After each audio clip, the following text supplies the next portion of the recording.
Voltamos para o segundo bloco do programa Coletiva de Imprensa. Hoje recebemos a professora Lúcia Ribas, historiadora e presidente da Academia Bragantina de Letras. Professora, voltando ao livro lançado recentemente pela Academia, eu até estou aqui com o nome dele certinho, Memórias da Cidade, Aspectos Culturais e Artísticos de Bragança Paulista dos séculos XVIII, XIX e XX. Conta um pouco mais sobre esse livro. Olha, esse livro, ele desenvolve os temas arquitetura, que é o meu tema com o da Nádia e do Rodrigo, escultura, fotografia, imprensa em Bragança nesse período, literatura, música, pintura, rádio, teatro e tipografia. A partir do próximo livro, nós vamos desenvolver também esses temas, mas já mais atualizados, né? Aí com os mesmos temas ou alguma coisa diferente, mas atualizados. Pensando no seguinte, como sempre, escrever sobre Bragança, valorizar Bragança e levar a história de Bragança principalmente ao jovem. Né? Porque o jovem, Fábio, quando ele é requisitado, ele corresponde. Ele corresponde, só dá oportunidade a ele. Você fala, o jovem não quer saber de nada. Tem os que não querem, lógico. Tem os nem, né? Infelizmente, os que nem estudam e nem trabalham e tal. Mas é uma minoria. Porque os que a gente tem contato, eles se interessam pela academia, eles se interessam pelos livros. Outro dia eu estava passando pela Praça Central aqui, a mocinha lendo um livro, eu até dei um convite para ela e ela compareceu no lançamento do livro. Ela estava lendo um livro, falei, você gosta de ler? Ela falou, gosta. Eu falei, então, olha, estou aqui um convite para você e tudo e tal, e ela compareceu, foi muito interessante. Então, nós pegamos assim, Bragança, nesses temas, desenvolvendo esses temas, valorizando as pessoas, são muitos bragantinos citados, as pessoas que contribuíram pelo engrandecimento de Bragança. E colocando, como toda cidade, Bragança, ela é uma cidade viva e em transformação. Né? E o que é mais interessante em Bragança, Fábio, que eu acho bem peculiar de Bragança, as ruas aqui em Bragança têm apelido, você já sabia disso? Sim, alguns. Ah, muito interessante, né? Por exemplo, a Avenida José Gomes da Rocha Leal, certo, ela é a avenida circular. Sim. A Rua do Mercado é Teófilo Leme, que virou a Rua do Mercado. A Rua do Comércio é o Coronel João Leme. A Rua da Palha é Assis Gonçalves. Era a Rua da Palha, a Rua da Palha. Aí você vai sair no próximo livro. E a Rua dos Porcos é a Doutor Antônio da Cruz. É uma que sai lá da Vila Aparecida e vai até a Estância. Doutor Tostes, parece. Doutor Tostes. Isso. Era a Vila também, passa aqui pelo centro. A antiga Rua dos Porcos. Essa Doutor Tostes. E aqui, próxima nós aqui na Altiora, Larguinho das Pedras, né? Você sabe que eu não sei nem o nome real dele? Para nós é Larguinho das Pedras. E é assim que o Bragantino se entende, né? É assim que o Bragantino se entende. E isso a gente coloca tudo aqui.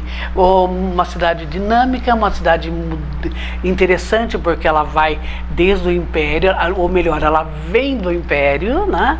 De uma época imperial, entra na República. Quando ela entra no período republicano, ela está em plena safra do auge do café nessa região, né? Então, rolou muito dinheiro por aqui. O Teatro Carlos Gomes, agora sendo restaurado, é uma das maravilhas de Bragança, né? E alguns imóveis que restaram, porque Clube Literário, nossa, o Clube Literário, o próprio Cine Bragança, que hoje é uma loja, mas já é uma arquitetura dos anos 30, 40, a arquitetura mais recente, a gente pode falar, em termos de história, né? E outros, essa casa aqui do Barão de Itapema, aqui na Rua Coronel Osório, que hoje pertence a Leila Stephanie, foi do Barão de Itapema, aquela casa maravilhosa. Museu do Telefone. Nossa, o Museu do Telefone. O telefone, você já visitou o museu? Já. Que telefone, quando. Você sabe que tinha telefonista, né? Sim. A telefonista era a pessoa mais bem informada de Bragança, né? Porque ela escutava todas as conversas. Era proibido, mas ela escutava, normalmente escutava. Normalmente escutava. Já tinha grampo naquela época? Ah, já tinha. E a telefonista, e aquela de você colocar para quem não visitou ainda o Museu do Telefone, eu aconselho totalmente, porque elas colocavam, o meu telefone, tem 800 telefones em Bragança, o meu era 511, entendeu? Então eu ligava do 51, caía a plaquinha 51, eu quero falar no 26, por exemplo, e ela pensava, e se ela tinha um tempinho assim, ela escutava. Ela era bem informada. Bragança de 800 telefones, olha uma coisa, que pitoresca que era Bragança, né? Aí, e o footing na praça. Você já ouviu falar ou não? Oi? O footing na praça? Não. O passeio, a paquera. Certo, a paquera certo. rolava. Era assim que era chamado. A paquera rolava naquela rua, naquela calçada de frente ao Cine, em frente ao Itaú, porque o Cine Central hoje é o Itaú da praça. Sim. E Eu aprendi com o seu José Carlos Querion, nossa, que contava a história de Bragança como muito bem contada, por sinal. Sim. Verdade. Aí o footing era ali e a gente saía de casa enquanto adolescente, na juventude e tal, a gente saía de casa às 7 horas da noite para ir ao cinema. Do cinema você ficava 1 hora rodando ali os rapazes parados, as meninas rodando, né? E aí rolavam os olhares, aí quanto casamento saiu ali e tal. E parece incrível, era um grupo na calçada e 2 grupos diferentes na rua. Até às 10. Às 10, cada um para tua casa. Acabou. E contando as histórias de Bragança que estão nesse livro aí, eu vou até citar um nome que, se eu não citar, eu não vou ficar tranquilo, que eu tenho que lembrar esse nome, que é um ex-presidente da academia, que foi um parceiraço nosso aqui da TV, que foi o professor Gentil. A memória dele não pode ser esquecida, no meu ponto de vista, muito importante para a cultura da cidade, um parceiro enorme da TV Altiora e, com certeza, tem um pouquinho do professor Gentil em tudo que a academia faz, né? Não, tem muito dele, na verdade. Muito, ele é né? sócio fundador. Sim. Sócio fundador da academia, como eu, Dr. Raul Amaral. E quem é que está lá hoje como sócio fundador? Eu acho que mudou um pouco, mas o Dr. Gentil foi. Ele que foi, um pouquinho antes dele falecer, ele que idealizou esse livro. E uma das últimas reuniões que ele participou, porque a academia tem isso, viu, Fábio? Ela é muito democrática. Ninguém decide sozinho nada. Nós decidimos tudo em conjunto. E desenvolvemos os temas, distribuímos os temas. Ele fez a apresentação, é dele, é dele aqui do Gentil, a gente faz questão disso. Então ele foi o grande idealizador. Nós temos o maior respeito pelo Gentil Leme, idealizador da academia, fundador da academia, idealizador de outros livros e também desse. Que legal. Outra coisa, o lançamento na Câmara dos Vereadores, muita gente, como a senhora já falou, foi bacana. Eu lamento não ter ido, porque já tinha um outro compromisso, uma outra pauta para fazer, fiquei sabendo meio que de última hora, falei assim, olha, vou ficar devendo, mas preciso e necessito convidar a Lúcia Ribas para vir contar sobre esse livro e sobre o lançamento. Olha, o lançamento foi uma surpresa, porque quando você faz alguma coisa nesse nível, porque a academia ela se sustenta com seus próprios recursos, entendeu? Nós é que sustentamos a academia, nós acadêmicos. Então, quando nós tivemos dinheiro para fazer essa publicação, nós nem achávamos que a gente ia vender tanto. E nós fizemos a publicação e tal, e vamos então fazer uma cerimônia. A Beth gentilmente cedeu aquele espaço para a gente, e vamos fazer lá na Câmara e tal. E aí a gente imaginando assim, 50 pessoas, né? 50 pessoas, o que nós vamos fazer? Um chazinho, sei lá, uma bebida, um vinhozinho? Não. Tivemos assim por volta de 200 pessoas. Para nós assim foi gratificante. E mais interessante ainda, a repercussão disso, que foi quando as pessoas estão telefonando e estão querendo o livro e procurando não só a minha, outros acadêmicos também, e o livro está quase no fim, né? Em termos de venda. Talvez a gente lance uma segunda edição desse, talvez, uma segunda edição desse, ou então já partimos para uma outra edição totalmente modificada. Outro livro, me corrija se eu estou enganado, mas uma vez eu entrevistei a senhora sobre uma pesquisa que a professora vinha fazendo sobre a história da maçonaria. Está pronto. Está pronto? Está pronta, só falta ilustração. O meu tema é a maçonaria e sociedade.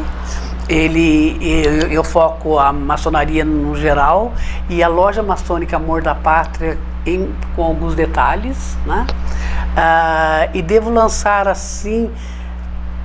Eu tive problemas, né, Fábio? Eu tive problemas de FESB, depois eu tive problemas familiares, assim, em termos de doença em casa e tal. Então o livro está só para finalizar mesmo, e eu vou publicar ou através da academia ou com recursos próprios no começo do ano que vem. Maçonaria e sociedade. Quanto tempo de trabalho já desprendido nesse livro? Olha, em pesquisa, porque eu comecei com aqueles livros de atas da maçonaria, com letras góticas, aquelas atas que não tem nada na ata, você tem que adivinhar.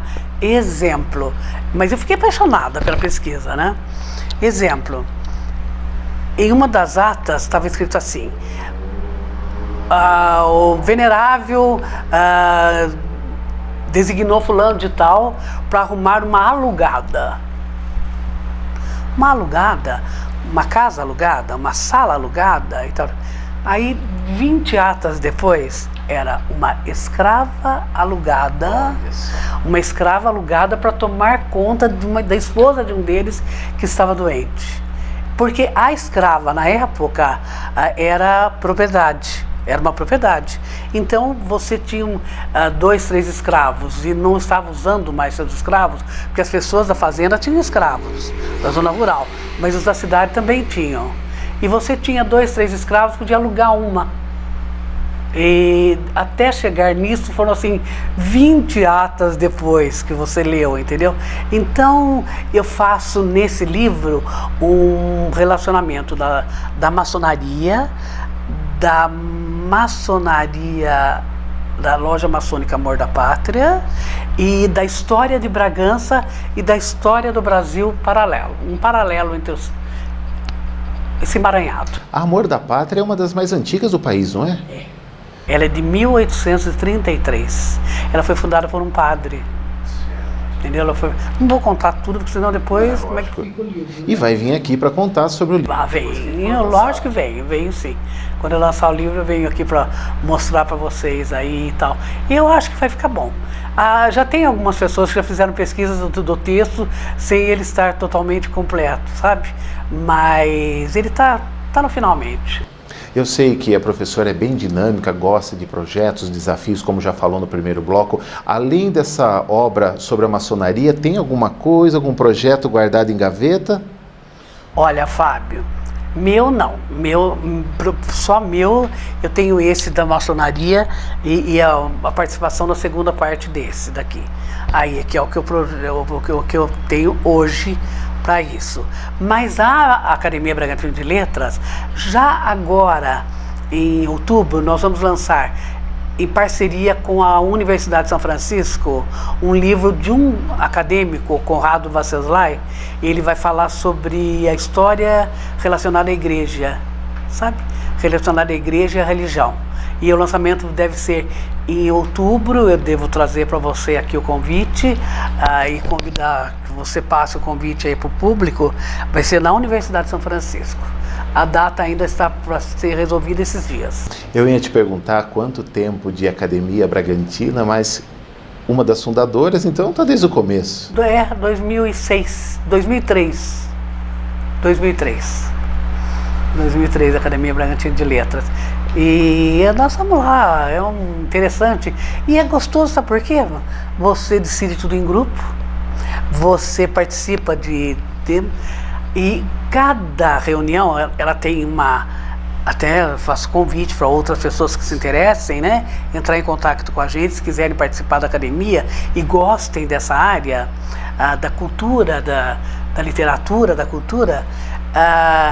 Nós fazemos assim uma reunião administrativa de meia hora, vamos dizer assim, porque sempre tem assuntos a resolver, e depois cada um lê um tema que levou, ou um tema próprio, ou um texto próprio, ou de alguém, um texto que achou interessante, uma poesia que achou interessante, e a gente transmite isso, e depois vem um cafezinho e um bolo, que é para arrematar a reunião. Uma vez por mês, olha que delícia! E você faz novas amizades também. Novas amizades, excelentes as pessoas lá. Antes da professora, quem que era o presidente mesmo? Olha, da academia, o Gentil. Sim. Fernando Vale. Verdade, era isso onde eu queria chegar. Eu sabia, mas eu precisava perguntar para ter certeza.